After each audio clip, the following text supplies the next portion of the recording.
அதே மாதிரி எந்த ஒரு விஷயம் எடுத்துக்கிட்டாலும் இந்த 3 அப்படின்ற ஒரு கான்செப்ட் வந்து நமக்கு வந்துடும். அப்போது இந்த 3க்குள்ளே ஏதோ ஒரு விஷயம் இருக்கு. அப்போதான் சயின்டிஸ்ட் வந்து இதெல்லாம் உண்மை, லா ஆஃப் அட்ராக்ஷன் உண்மை, எண்ணம் போல் வாழ்க்கை உண்மை, இந்த ஸ்பிரிச்சுவல் நம்மளை ரியலைஸ் பண்ணுறது உண்மை. நிக்கோலா டெஸ்லா என்ன சொல்கிறாங்க அப்படின்னா, எல்லாமே வைப்ரேஷன் தான். எலக்ட்ரான், புரோட்டான் அப்படின்னு 3 பார்ட்டிகிள் இருக்குது. அப்போ அதுக்குள்ளேயே இந்த 3 அப்படின்ற நம்பரை ஒன்று இருக்குது.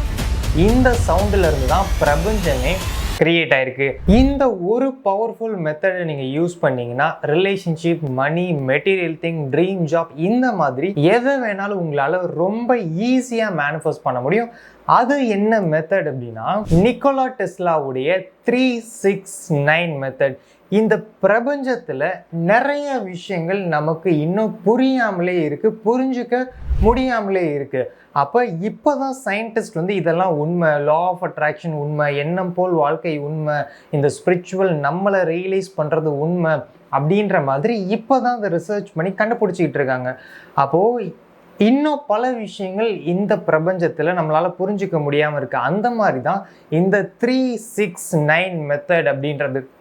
இப்போ நிக்கோலா டெஸ்லா என்ன சொல்கிறாங்க அப்படின்னா, எல்லாமே வைப்ரேஷன் தான், ஃப்ரீக்வன்சி தான், எனர்ஜி தான். ஸோ யூனிவர்ஸோட சீக்ரெட் கீயை நீங்கள் கண்டுபிடிக்கணும்னா இந்த மாதிரி வைப்ரேஷன், ஃப்ரீக்வன்சி, எனர்ஜின்ற மாதிரி நீங்கள் யோசிக்க ஆரம்பிங்க. அப்போ தான் உங்களால் அதை கண்டுபிடிக்க முடியும் அப்படின்னு சொல்கிறாங்க. ஏன்னா இங்கே எல்லாமே ஒரு எனர்ஜி தான். இப்போ நம்ம ஒரு டேபிள் எடுத்துக்கிட்டால் அது எனர்ஜி, வைப்ரேஷன், ஃப்ரீக்வன்சி. இப்போ நான் பேசக்கூடிய சவுண்ட் ஃப்ரீக்வன்சி. அந்த மாதிரி எல்லாமே இங்கே வைப்ரேஷன், ஃப்ரீக்வன்சி, எனர்ஜி தான். அப்போ எல்லாமே இந்த பிரபஞ்சமே வைப்ரேஷன், ஃப்ரீக்வன்சி, எனர்ஜினால தான் கிரியேட் ஆயிருக்கு. இந்த பிரபஞ்சமே ஒரு 3 சவுண்டில் தான் கிரியேட் ஆயிருக்கு. அந்த அதிர்வுகள்ல இருந்து தான் கிரியேட் ஆகி வந்திருக்கு. அந்த மாதிரி எல்லாமே இங்கே கிரியேட் ஆகிருக்கிறது எனர்ஜி தான். அப்போ இந்த எனர்ஜி அந்த இதில் 369 அப்படின்ற ஒரு நம்பருக்கு பர்டிகுலராக ஒரு வைப்ரேஷன் இருக்குது. அதுக்கு ஒரு தனித்துவமான ஒரு எனர்ஜி இருக்குது. இந்த எனர்ஜியை நம்ம கரெக்டாக யூட்டிலைஸ் பண்ணோம் அப்படின்னா நம்மளுடைய மேனிஃபெஸ்டேஷன் சீக்கிரம் நடக்கும். அவர் 369 ஏதோ ஒரு விஷயம் இருக்குது அப்படின்றத கண்டுபிடிச்சிருக்காங்க. அதுக்கு எந்த மாதிரியான ஒரு எக்ஸ்பிளனேஷன் கொடுக்குறாங்க அப்படின்னா, இப்போ ஆட்டம் அண்ட் மாலிகூல்ஸ் எடுத்துக்கலாம். இப்போ இந்த ஆட்டம் அண்ட் மாலிகூல்ஸ்குள்ள ஒரு 3 எலக்ட்ரான்ஸ் வந்து நியூட்ரான், எலக்ட்ரான், புரோட்டான் அப்படின்னு 3 பார்ட்டிகிள் இருக்குது. அப்போ அதுக்குள்ளேயே இந்த 3 அப்படின்ற நம்பரை ஒன்று இருக்குது. அதே மாதிரி எந்த ஒரு விஷயம் எடுத்துக்கிட்டாலும் இந்த 3 அப்படின்ற ஒரு கான்செப்ட் வந்து நமக்கு வந்துடும். அப்போது இந்த 3க்குள்ளே ஏதோ ஒரு விஷயம் இருக்குது. அதே மாதிரி இந்த 3 மேத்தமெட்டிக்ஸில் பார்த்தாலுமே இப்போ இந்த யூனிவர்ஸையே மேத்தமெட்டிக்கில் கேல்குலேட் பண்ணிக்கிட்டு இருக்காங்க. ஸோ அதனால தான் நீங்கள் ஐன்ஸ்டீன் பார்த்தாலும் சரி, அவங்க ஒரு கேல்குலேஷன் போட்டு வச்சுருப்பாங்க. நியூட்டன் நீங்கள் எடுத்துக்கிட்டாலும் ஒரு கேல்குலேஷன் போட்டு வச்சுருப்பாங்க. அந்த மாதிரி நிக்கோலா டெஸ்லா எடுத்துக்கிட்டாலும் ஒரு கேல்குலேஷன் போட்டு வச்சுருப்பாங்க. அப்போ இந்த மேத்தமெட்டிக்ஸுக்கும் யூனிவர்ஸுக்கும் ஒரு கனெக்ஷன் இருக்குது. அப்போ இந்த மேத்தமெட்டிக்ஸில் நீங்கள் பார்த்தீங்கன்னா இந்த 369 இந்த நம்பரை நம்ம ப்ளஸ் பண்ணிக்கிட்டே வந்தாலும் நமக்கு கிடைக்கக்கூடிய விஷயம் ஒன்று 369 இந்த விஷயத்துக்குள்ளேயே தான் கிடைக்கும்.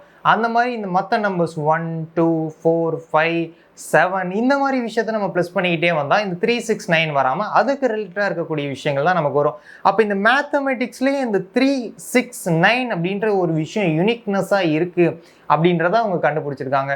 அப்போது நம்ம ஆல்ரெடி பார்த்த மாதிரி இந்த மேத்தமெட்டிக்ஸுக்கும் யூனிவர்ஸுக்கும் ஒரு கனெக்ஷன் இருக்குது. அதை தான் நிறைய பேர் வந்து கண்டுபிடிச்சிக்கிட்டு இருக்காங்க. அப்போ இந்த 369 ஏதோ ஒரு விஷயம் இருக்குது, அதுக்குள்ளே ஏதோ ஒரு பவர் இருக்குது அப்படின்றத நிக்கோலா டெஸ்லா கண்டுபிடிச்சி அவர் ரூம்குள்ளே போகிறதுக்கு முன்னாடி அந்த ஃப்ளோரை 3 தடவை அவர் ரவுண்ட் அடிச்சுட்டு அதுக்கப்புறம் தான் அவர் ஃப்ளோருக்குள்ளே போவார். ஏன்னா அந்த 3க்குள்ளே அவ்வளோ ஒரு விஷயம் இருக்குது அப்படின்றதுக்காண்டி.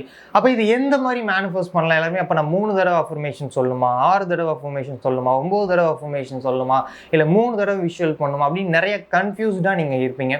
அப்போ இது எப்படி நம்ம ப்ராக்டிக்கலாக அப்ளை பண்ணுறது? அதை பற்றி நம்ம ஒருவேளை இதில் ஏதாவது உங்களுக்கு டவுட்ஸ் இருக்குன்னா கமெண்ட் பண்ணதுக்கப்புறம் நான் டீட்டெயில்ஸாக நான் வீடியோ போடுறேன். இப்போ நம்ம ப்ராக்டிஸஸ்குள்ளே போயிடலாம். நான் என்ன அப்ளை பண்ணணும், ரொம்ப தியரிட்டிக்கலாக நம்ம தெரிஞ்சுக்கலாம். இதில் நான் என்ன அப்ளை பண்ணணும், என்ன ப்ராக்டிஸ் பண்ணணும் அப்படின்றத ஓப்பன் மைண்ட் செட்டாக நம்ம கேட்டுட்டு ப்ராக்டிஸை நம்ம ஸ்டார்ட் பண்ணிடலாம். அப்போ இதில் நம்ம என்ன அப்ளை பண்ணணும்னா, ஒரு அஃபர்மேஷன்ஸ் ஏதாவது ஒரு விஷயம் நீங்கள் எடுத்துகிட்டு அதை மார்னிங் எந்திரிச்சோன்னா ஒரு 3 தடவை நீங்கள் எழுதணும். ஓகே, அந்த மாதிரி அதுக்கப்புறம் ஈவினிங் இல்லை ஆஃப்டர்நூன் டைம் அந்த அஃபர்மேஷனை 6 தடவை நீங்கள் எழுதணும்.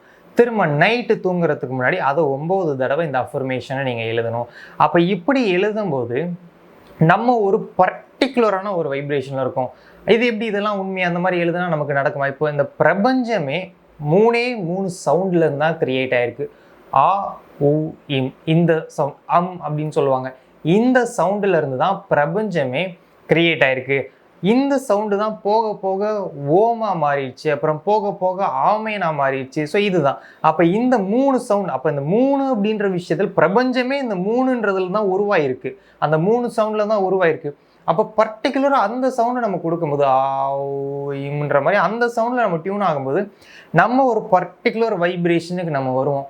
அப்படி பர்டிகுலரான ஒரு வைப்ரேஷன் நம்ம வரும்போது நம்ம உடம்பு சரியாக ஆரம்பிக்கும், நம்ம மனசு சரியாக ஆரம்பிக்கும், நம்மளோட சக்ராஸில் அலைன்மெண்ட்டில் வர ஆரம்பிக்கும். இன்னுமே ஸ்டில் ஸ்பிரிச்சுவல் ப்ராக்டிசஸில் இப்போ நிறைய ஸ்பிரிச்சுவல் குருஸ் இதை நமக்கு டீச் பண்ணிக்கிட்டு இருக்காங்க. அதில் போனால் நமக்கு அந்த விஷயங்கள் தெரிய ஆரம்பிக்கும்.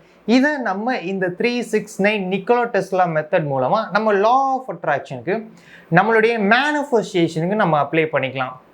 அதில் மெயினாக நீங்கள் மார்னிங் எந்திரிச்ச உடனே ப்ரெசன்ட் டென்ஸில் ஒரு அஃபர்மேஷன், எனக்கு இந்த காரை டிரைவ் பண்ண ரொம்ப ஹாப்பியாக இருக்குது, நான் இந்த காரை மேனிஃபெஸ்ட் பண்ணிட்டேன் அப்படின்னு ஆல்ரெடி நடந்துட்ட மாதிரி ஒரு 3 தடவை. ரிலேஷன்ஷிப்னா, நான் என்னோட ஸ்பெசிஃபிக் பர்சன் கூட இப்போ நான் லிவ் பண்ணிக்கிட்டு இருக்கேன், ஹாப்பியாக லிவ் பண்ணிக்கிட்டு இருக்கேன், அவங்க எனக்கு பிடிச்ச மாதிரி நடந்துக்கிறாங்க, அந்த மாதிரி ஏதோ ஒரு அஃபர்மேஷன். இப்போ நான் அந்த ஜாபுக்கு போயிட்டு இருக்கேன், சேலரி நான் வாங்கிக்கிட்டு இருக்கேன் அப்படின்ற மாதிரி ஆல்ரெடி இப்போ நடந்துக்கிட்டு இருக்குது அப்படின்ற மாதிரி மார்னிங் ஒரு 3 தடவை, ஆஃப்டர்நூன் ஆர் ஈவினிங் ஒரு 6 தடவை, நைட்டு தூங்குறதுக்கு முன்னாடி ஒரு 9 தடவை, இந்த மாதிரி நீங்கள் கண்டினியூ பண்ணிக்கிட்டே இருங்க. இதை நான் எவ்வளோ நாள் பண்ணணும்? இப்போ இந்த இடத்துல நம்மளுடைய சப்கான்ஷியஸ் மைண்ட் லாவை நம்ம கொண்டு வரலாம். இப்போ நம்ம சப்கான்ஷியஸ் மைண்டில் எந்த ஒரு விஷயத்தை 21 ஒரு நாள் நம்ம பண்ணுறோமோ அது உள்ளுக்குள்ளே ஆழமாக பதிய ஆரம்பிக்கும். அப்போ இந்த ப்ராக்டிஸை நீங்கள் ஒரு 21 நாள் நீங்கள் பண்ணிங்கன்னா உங்களுடைய ஆழ் மனதுக்குள்ளே புதுசாக ஒரு நம்பிக்கையை கிரியேட் பண்ணுவீங்க. அண்ட் அது போக இன்னொரு சக்ஸஸ்னா நம்ம அந்த வைப்ரேஷனாக மாறுவோம், நம்ம ஒரு குறிப்பிட்ட ஒரு ஃப்ரீக்குவன்சியில் ட்ராவல் ஆகும். அப்போ அந்த மேனிஃபெஸ்டேஷன் நமக்கு உடனே ஹேப்பன் ஆகும். பர்டிகுலராக 1 இல்லை 2 விஷயத்தை நீங்கள் எடுத்துகிட்டு இந்த விஷயத்தை நீங்கள் ஒர்க் பண்ணுங்கள். 21 டேஸுக்கு அப்புறம் உங்களுக்கு என்ன ரிசல்ட் வந்தது அப்படின்றத இந்த வீடியோ கீழே நீங்கள் கமெண்ட் பண்ணுங்கள், ஷேர் பண்ணுங்கள். ஓகே, உங்களுக்கு வேறு ஏதாவது டாபிக்ஸில் வீடியோ வேணும் அதையும் கமெண்ட் பண்ணுங்கள், அந்த வீடியோ நான் மேக் பண்ணுறேன். இந்த வீடியோ பிடிச்சா லைக் பண்ணுங்கள். நம்மளோட சேனல் ஏதாவது உங்களுக்கு யூஸ்ஃபுல்லாக இருந்தால் மறக்காமல் சப்ஸ்கிரைப் பண்ணிக்கோங்க. அண்ட் 21 டேஸ் கைடன்ஸ், அதாவது நான் பர்சனலாக கன்சிஸ்டன்சி கைடன்ஸ் வந்து நான் உங்களுக்கு கொடுக்குறேன். உங்களுக்கு அதில் ஜாயின் பண்ணிக்கணும் அப்படின்னா எனக்கு டெக்ஸ்ட் பண்ணி நீங்கள் ரெஜிஸ்டர் பண்ணிக்கலாம். இது எல்லாருக்கும் கிடையாது. யார் 21 டேஸ் ப்ராக்டிஸ் பண்ண ரெடியோ அவங்களுக்கு மட்டும்தான். அண்ட் உங்களோட ஜேர்னியை இங்கேயே ஸ்டாப் பண்ணாமல் இந்த வீடியோ பார்த்து கண்டினியூ பண்ணுங்கள்.